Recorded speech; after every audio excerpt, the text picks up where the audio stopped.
Kevin, wow. What a way to win a National League playoff eliminator, 4-3 at Rochdale as well. You're in the semi-finals. Yeah. Just something, how are you feeling? Yeah, listen, absolutely delighted, of course. And I think we've gone through every emotion tonight. And I've got to give credit to the players for the way they kept going and going. And, to come out the right side of it. Listen, what a game it must have been to watch, for a neutral, because it had a bit of everything, I think. So, yeah, delighted to come up the right side against, I've got to say, a very good Rochdale top side, and it could have gone either way. And when we're 3-1 down, the game can get away from you. But we tweaked a couple of things, and luckily we got the goal, and you can feel the momentum, and the subs all played a part, which we said they would do. I mean, a true 7-goal National League spectacle. It really was. And I suppose, like you say, going into half-time, you're behind, but you really weren't far behind at all. What were you saying? No, we knew there's a couple of things that we weren't happy with, and the goals we conceded, we were disappointed because we've been really, really good defensively recently. But you seem to get to this stage of the season, and with playoffs, anything seems to happen. And disappointed with the goals, and then obviously the penalty makes it 3-1 and gives you a mountain to climb. But we did that. We knew we had to get the next one, and when we did that, the momentum was with us. And we kept pushing and and thankfully, Charlie's got his goal, Leon got his, so the subs played their part. I mean, yeah, inspired. So, I mean, like you say, those subs, it really came off. But I mean, talking about that second goal, the cross coming in, just that desire from Tom Hopper to get onto that second ball. Yeah, because listen, Tom does so much work for the team that goes unnoticed by most people. We don't, it doesn't go unmissed what he does for us. And I think he had one, the offside one was disallowed. I think that was Hops, which was, again, so quick to give it. Debatable. So I'm delighted he got his goal because he deserved it for his work rate and leading the line as he did. And Leon Parallon. Well, quite a good time to score your first goal for Southend United. Yeah, no, absolutely. Because I said to him, before he coming on, he's going to have a moment for us, because he's got that ability. But we felt like he was going to have a moment, and he nearly, I think it's the rebound, was it, that came out, and he's tapped in. So, yeah, delighted. I think delighted for everyone who came on as well, because they all want to play, but they're going to play a part somewhere along the line, and you've got to be ready.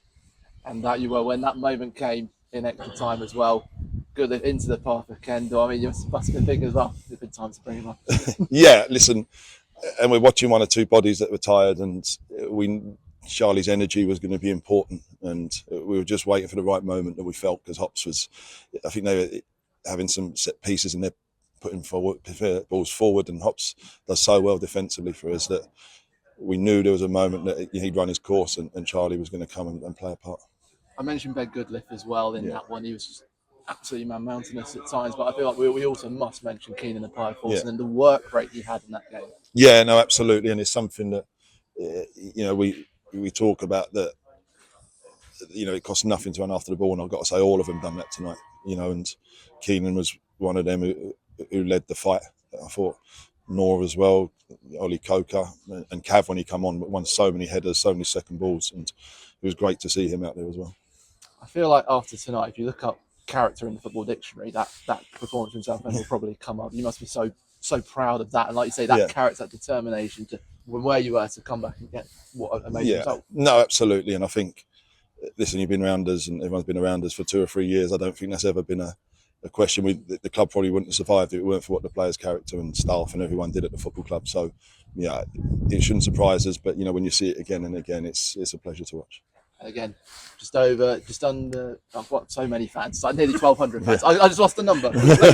So, but it just seemed like a multitude of Southend fans out there, and so must be pleased to do it for them. Yeah, of course, and to travel so far on a Thursday night is, testament to them. They follow the club everywhere, and as they have done all season, and they followed the club when it was close to going under, and they stuck with it, so they deserve nights like this. When that full-time whistle went, does part of that come through your mind? I mean, where this moment, where's that rank for you? Especially with what the club's been through? Yeah, it does. Yeah, I think like me, Daz, and Ben on the side going, listen, what will be now. You know what I mean? There's nothing we can do in them last 5-6 minutes. It's it's in the football god's hands now, and the harder you work, the bit of luck you deserve. And rubber the green sometimes got to go your way, no matter how hard you work. And so pleased for everyone.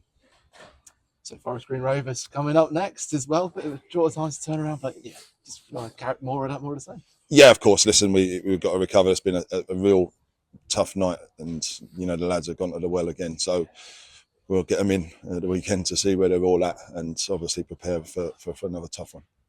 Of course, you've got your testimonial sneaking. We've got a quick turnaround, haven't we? We have, yes. Listen, hopefully I don't think the sales of tickets have been brilliant, so hopefully we can get everyone turning up. It'll be a good night, and yeah, I'm looking forward to seeing so many family and friends, and to have it off the back of tonight is great personally, because I want it to be off something, a night like tonight that you can really enjoy now, rather than coming away with a defeat.